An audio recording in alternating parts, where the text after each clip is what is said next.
सिद्ध बनने का मतलब क्या है? पवित्र बनने का मतलब क्या है? जो अगुआ तुम्हें समझा रहा, सिखा रहा है, ये जिंदगी नहीं है, ये जिंदगी किसी मटेरियल से नहीं आनी। ये अध्ययन है मन का, वचनों का। इन वचनों का अध्ययन है परमेश्वर के साथ। जो प्रैक्टिस है, ये एक ऐसी प्रैक्टिस है स्पिरिचुअल, जिसे तुम्हें करनी होगी रोज। कितनों को बात समझ आई? कितनी भी सेवा कर लो, अगर ये प्रैक्टिस नहीं करोगे, 2 मिनट में गुस्सा करोगे, 2 मिनट में मुंह फुला लोगे, आपस में वॉलंटियर झगड़ा करेंगे, किसी बड़ी अजीब सी बातें करेंगे, और पास्टर भी ऐसा करेंगे।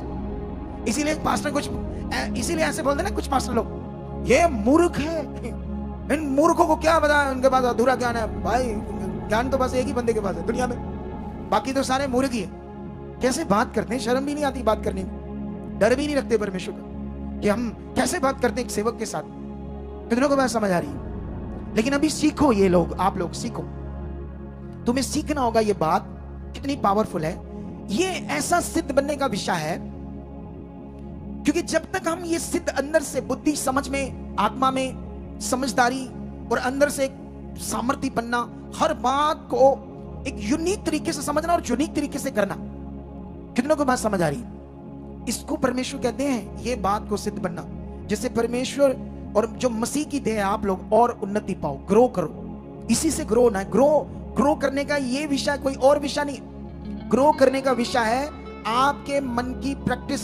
आप जो सीख रहे हो परमेश्वर के वचनों को, उनकी प्रैक्टिस, उनको रोज रोज याद रखना, क्या बात है, उनके अनुसार करने के लिए प्रैक्टिकल करना।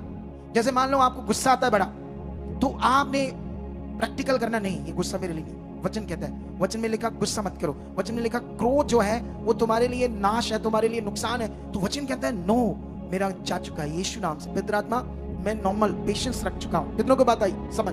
ये ऐसी चीजें करनी है आपने। जब ये करने लगोगे, पवित्र आत्मा आपके अंदर काम करने लगेगा, आप परफेक्ट होने लगोगे, पवित्र होने लगोगे।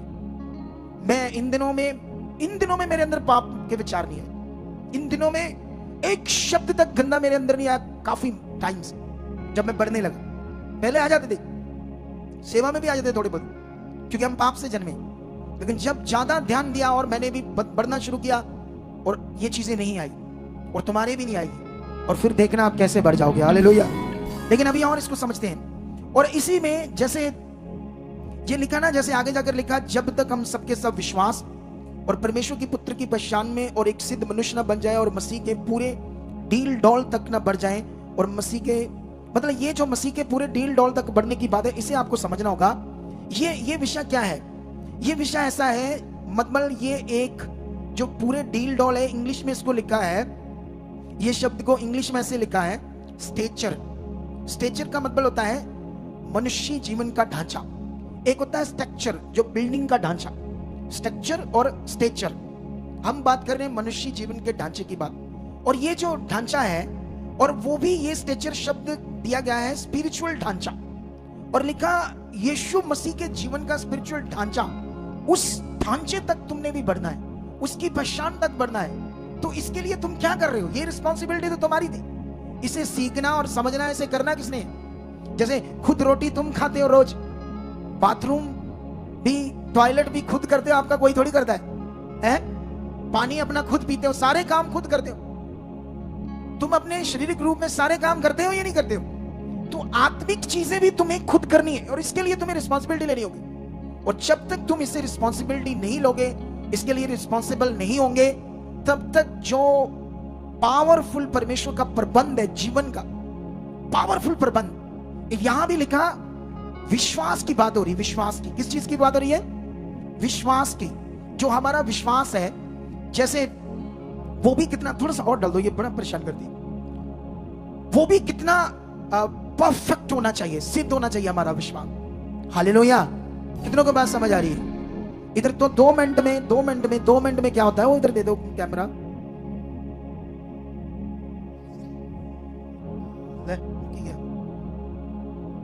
अभी ध्यान दो आप लोग। तो यहां पर क्या है? विश्वास भी आपका सिद्ध। जब आपका विश्वास सिद्ध होगा, तो आप थोड़ी घबराओगे, आप थोड़ी डरोगे किसी इंसान से, मौत से, हालात से। जब ये सिद्ध नहीं है तभी डरोगे। मैंने सेवा काल में हालात देखे, गलतियां की, गलतियां हुई, इंसान हूं मैं, कई तरह के हालात आए उन गलतियों से। लेकिन मेरा विश्वास इतना अच्छा था कि चाहे मेरे हालात थे, लेकिन मैंने किसी को बताया नहीं। किसको बताता किसको बताता मैं अपने हालात? किसको कहता मेरे हालात है, मेरे ठीक करो? तो मैं तो जानता था मेरा परमेश्वर है, और उसी ने मेरे हालातों को ठीक किया, क्योंकि मैं खुद तो जानता था कैसे ठीक हो नहीं। तो इसीलिए उस विषय में स्ट्रांग रहा और अपनी गलतियों से भी पश्चाताप किया। दुनिया में अगुए बढ़िया गलतियां करते हैं, अगले ने लाखों करोड़ों रुपए तेल पानी बेचकर इकट्ठे कर लिए, बैंड बेचकर तस्वीरें। कभी माना कि हमने भी गलतियां की? माना कभी उन्होंने? वो नहीं मानेंगे। और बाइबल में लिखा, जब अपने गुनाह को नहीं मानोगे तुम्हारा गुनाह बना रहेगा। पता नहीं आने वाले दिनों में और भी तैयारियां कर रहे हैं चीजें बेचने की, मटीरियलिस्ट। कितनों को बात समझ आ रही है? मुझे ऐसे पता नहीं क्यों फील हो रहा है, कैसे शायद वो करने वाले हो कुछ और भी ऐसी चीजें, क्योंकि लालच बढ़ा है ना, पैसे का लालच बढ़ा है। हमें कोई लालच नहीं है, लालच नहीं है पैसे का। हाँ, जो नियम है वो मानो, अपना बीज बो, अपना दशमांश बो, ताकि आपका बीज परमेश्वर के काम में यूज हो और रूहें बचे। तो ये बात यहां भी जो विश्वास है वो बड़ा पावरफुल विषय है, जिसके बारे में लिखा 13 में कि हम सबके सब परमेश्वर के पहचान की पुत्र में, सबके सब विश्वास में, विश्वास जो हमारा है वो परमेश्वर की पुत्र की पहचान में ऐसा सिद्ध बनना चाहिए। ऐसा नहीं लिखा किसी मटेरियल पर, और उसके स्टेचर, यीशु मसीह के ढांचे, आत्मिक ढांचा उसका जो जीवन था उसकी तरह बढ़ना हमने, पूरे डील डॉल तक। वो क्या था, क्या कर रहा था, यीशु ने चेलों को कैसे तैयार किया, अपने बारे क्या बताया और क्या क्या अधिकार दिया, क्या अपने जीवन से उसने सिखाया, और चेलों ने भी उसके जीवन से क्या क्या पकड़ा और बड़े काम किए। कितनों को बात समझ आ रही? लेकिन यहां पर और भी कुछ बातें हैं, ताकि हम आगे को बालक ना रहे, मतलब न्याणे बच्चे नॉर्मल ना रहे। जो मनुष्यों की ठग विद्या, ये ठग विद्या मतलब ठग विद्या यीशु मसीह में भी ज्ञान देते हैं लोग अपनी बुद्धि से। जो लोग लोगों को अनाइंटिंग के नाम पर तेल बेच रहे, पानी बेच रहे, साबुन बेच रहे, लून बेच रहे, कपड़ा बेच रहे, यही तो वो ठग विद्या, यही तो यीशु में भी कर रहे हैं। और ये तो बाइबल में भी एक जगह पर लिखा है कि मसीह में झूठे सेवकों से सावधान रहो। कितनों को बात समझ आ रही? तुम्हें अनाइंटिंग के नाम पर कि इससे तुम्हारा भला होगा, चीजों को बेच रहे, ये ठग विद्या है, ये ठगने वाला ज्ञान है। तुम्हें परमेश्वर के क्लोज करना, सिद्ध बनाना, तुम्हें सामर्थ्य बनाना, ये वो ज्ञान नहीं है। इसीलिए मसीह में आज भी लोग हालातों में, कई सारे प्रॉब्लम्स में मैं मिलता हूं 10 साल 12 साल, और आप तो गवाहियां देख रहे हो कैसे लोग हील हो रहे, क्योंकि उन्हें असल ज्ञान ना देकर ठग विद्या, ऐसा ज्ञान जिससे लोगों के दिमाग, जैसे पहले बाबाओं ने ठगा था, धागा देकर कोई मंत्र जप कर किसी चीज पर कहा कि तुम्हारा भला जाएगा, सेम ये वो चीजें। ये सच्चा वो ज्ञान नहीं, वो पहचान नहीं है परमेश्वर की, वो स्टेचर नहीं है यीशु मसीह के आत्मिक जीवन का ढांचा, जिसे पूरे उसके डील डोल तक हमने बढ़ना था। ये रिस्पॉन्सिबिलिटी तुम्हें लेनी होगी। हालेलुया। लेकिन आगे भी मैं तुम्हें समझाता हूं। आगे लिखा है ठग विद्या के उपदेश, ये उपदेश ज्ञान है जो तुम्हें मसीह में भी ऐसा मिलेगा, और हर एक झोंके से उछाले और इधर उधर घुमाए जाते हो। ये उसी तरह जैसे शिप, जैसे एक नाव होती ना, तो तूफान आता है, लहरें आती तो कभी इधर चले जाती है, कभी इधर चले जाती है ना, लहरों से नाएं, किश्तियां। कितनों को बात समझ आ रही? तूफान से। तो उसी तरह से लोगों की जो चतुराई है, इसको इंग्लिश में लिखा कनिंग, क्राफ्टीनेस, ये दोनों शब्द जोड़कर लिख दिए, कनिंग क्राफ्टीनेस, जिसका मतलब दोनों तरह से समझना होगा आपने।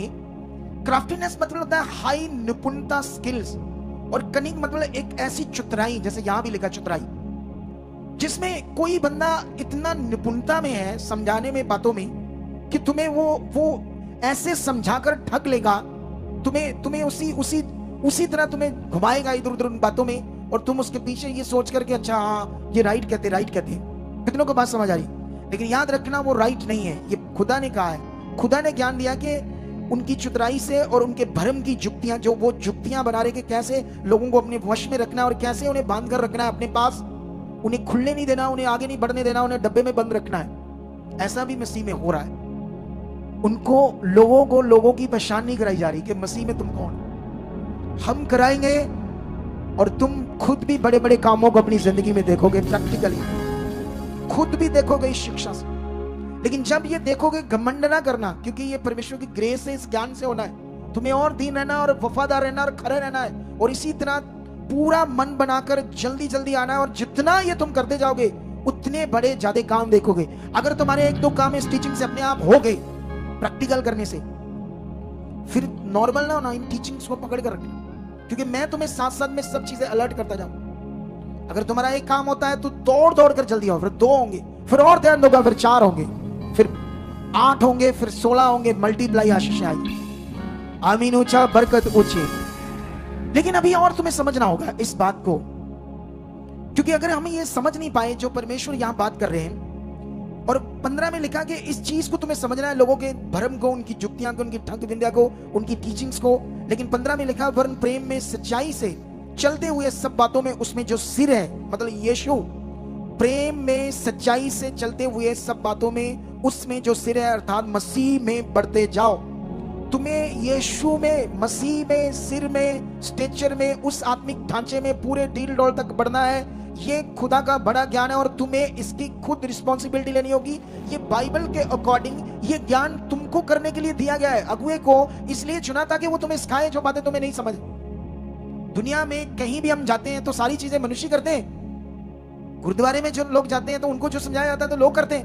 मंदिरों में जो जाते हैं तो पंडित जो समझाते हैं लोग करते हैं या नहीं करते? वहां पर चाहे क्या मिला क्या नहीं मिला वो तो उनको पता है, लेकिन करते हैं। लेकिन जब तुम ये चीजें करोगे स्पिरिचुअल बड़ी, तो वो पावर को देखोगे जो तूने सोचा भी नहीं होगा। आमीन, ऊंचा बरकत हो जी। सीरियस हो जाओ, सीरियस। मैं जानता हूं यहां पर कुछ लोगों को ये बात थोड़ी सी कम समझ आएगी, क्योंकि मैं चाहता था और सिंपल करके समझाना। इसीलिए मैं अपनी मिनिस्ट्री में ज्यादा ना हैवी करके बातें नहीं करता, क्योंकि मैं सोचता हूं सबको समझ आनी चाहिए अच्छे से। लेकिन लास्ट में थोड़ी सी बातें समझ लो ताकि हम और चीजों को समझ सकें।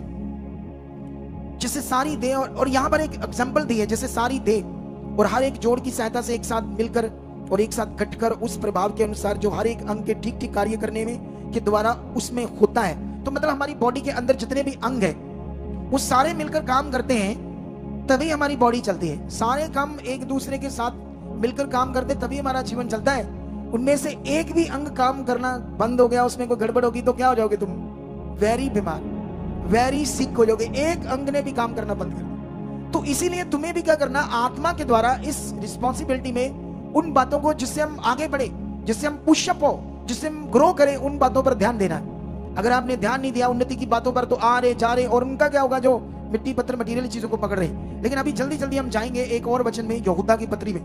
यहां पर यहूदा की पत्री के बहुत बड़ा ज्ञान है, और मुझे ये टाइम बता दो कितना हो गया। हाँ, थोड़ा है टाइम, 10-15 मिनट, इसमें हम अपनी बात को पूरा कर सकते हैं। थोड़ा हम आगे जाएंगे यहूदा की पत्री में। हाँ, यहां पर एक बड़ा वचन है आपके लिए।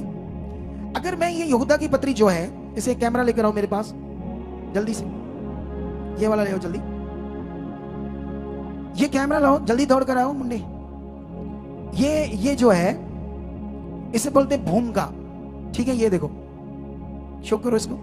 अगर मैं इसे पढ़ता तो ऐसा लिखा, यहूदा की पत्री और झूठे शिक्षाओं के विरुद्ध चेतावनी देने के लिए लिखी गई थी, क्योंकि वे विश्वासी होने का दावा करते थे। इस छोटी सी पत्री की विषय वस्तु पत्रस की दूसरी पत्री के समान है। इसमें लेखक अपने पाठकों को उत्साहित करता है कि उस विश्वास के लिए पूरा जतन करो जो पवित्र लोगों को एक ही बार सौंपा गया है। ये बड़ा विषय है तुम्हारे लिए, तुम्हारा विश्वास। ये कभी गड़बड़ नहीं होना चाहिए, क्योंकि तुम्हारे विश्वास से ही तुम्हारा आत्मा का उद्धार है। तुम स्वर्ग में जाने के लिए जो यीशु ने काम पूरा किया, और जो तुमने यीशु के सैक्रिफाई पर विश्वास किया, उसकी क्रूसीफाई के ऊपर, कि उसने मुझे उद्धार देने के लिए क्या किया, वो तुम्हारे विश्वास से ही तुम स्वर्ग जाओगे। उसके लिए कोई तुम्हें एफर्ट्स लगाने की जरूरत नहीं है, ना ही तुम्हें कोई रीति रिवाज करने की जरूरत है। ये तुम्हारा फेथ है, और इस फेथ को कहा गया, तुम्हें एक ही बार ये विश्वास सौंपा गया जो तुमने करना है। और बाइबल कहती है ये जो विश्वास तुम्हें सौंपा गया है इसकी रक्षा भी करनी है। और बाइबल कहती है ये अति पवित्र है, ये तुम्हारा विश्वास अति पवित्र। यही इसी बुक में लिखा है, पढ़कर बताता हूं तुम्हें।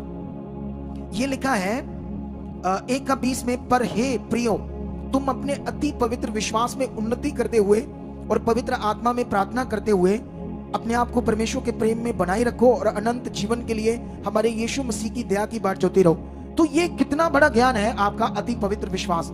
लेकिन इसको थोड़ा सा रचना में पढ़ते हैं, यहां से 3 से पढ़ते क्या लिखा है, थोड़ी सी बातें तुम्हें पढ़ाते हैं। 1:3 में लिखा है, प्रियो, जब मैं तुम्हें उस उद्धार के विषय में लिखने में अत्यंत परिश्रम से जतन कर रहा था जिसमें हम सब सहभागी हैं, तो मैंने तुम्हें यह समझाना आवश्यक जाना कि उस विश्वास के लिए पूरा जतन करो जो पवित्र लोगों को एक ही बार सौंपा गया था।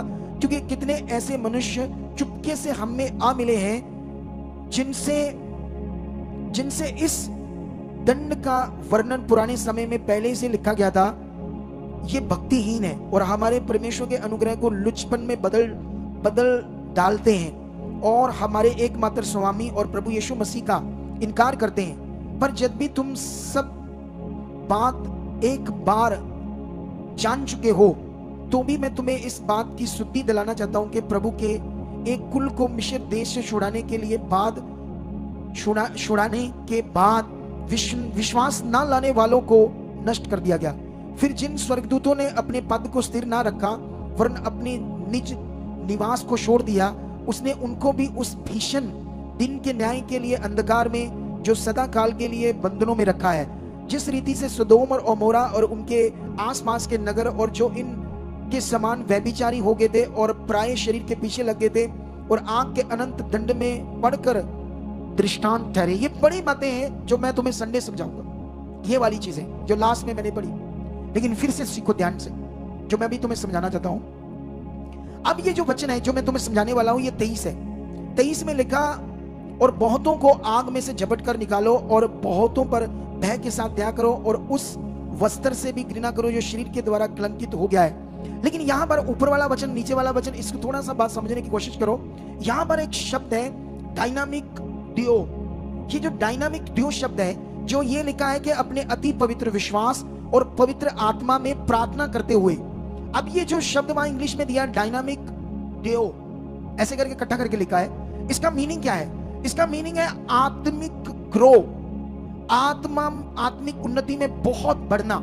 ये वहां वो बात हो रही है। लेकिन वो जो बात हो रही है, ये जो डायनामिक डियो करके शब्द है, दोनों लिखा वहां पर इंग्लिश की बाइबल में, इसको ऐसे समझते हैं ये वचन जो है ये प्रार्थना और क्या कहते हैं उसको, वचन, दोनों का मिलकर जो प्रभाव बनता है, एक जबरदस्त प्रभाव बनता है।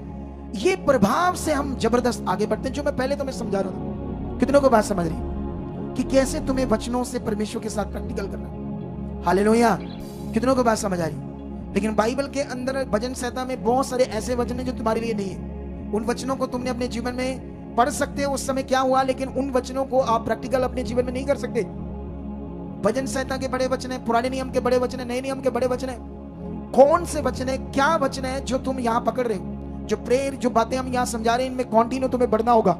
अगर तुम ये कॉन्टिन्यू बढ़ोगे, क्योंकि जो लास्ट में मैंने पढ़ा ना, वो जो लिखा है कि वस्त्र से भी घृणा करो और शरीर के द्वारा जो कलंकित हो गए, ये जो वस्त्र है ये शारीरिक क्रिया है, शारीरिक क्रिया। और जो वहां फ्लैश लिखा है शरीर, वो दिमाग का पाप है जो हमारे अंदर बनता जाता है। जब हम शारीरिक क्रिया, जैसे हम किसी को देखते हैं तो उसको देखते ही हम क्या करते, क्रिया करते हैं। बोलो, किसी बहन को देखा, किसी बहन ने भाई को देखा, किसी की गवाही देखी गई, उसकी गवाही में उसको बड़ी बरकत मिली, तो चतुर बंदों ने सोच लिया इसका नंबर लूंगा, मैं रोऊंगा, मेरे पास पैसे नहीं है, चर्च वाले सुनते नहीं, मैं बड़ा दुखी, मेरे घर में रोटी नहीं है, चल दया करके 10-20 हजार मुझे दे। ओ चलो, तुम श्रापित हो जाओगे ऐसे मनुष्य से मांगने के लिए। खुदा से मांगो, खुदा से, वो रास्ता खोलेगा। तुम श्रापित ना हो मनुष्यों के ऊपर विश्वास करके। कितनों को बात समझ आ रही है आज?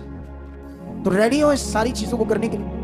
क्या तुम अपने मन में, जीवन में आत्मिक प्रैक्टिस, प्रैक्टिकल वचनों का अध्ययन जो सीख रहे हो, इन बातों को रोज रोज करना, जो तुमने सीखा क्या करना, उन बातों के लिए प्रैक्टिस करो, फिर देखो तुम कैसे सिद्ध, परफेक्ट होते। हालेलुया, कितनों को बात समझ आ रही? मैं तुम्हें बताना चाहता हूं, लास्ट में कुछ अनाउंसमेंट है, लिखी हुई अनाउंसमेंट।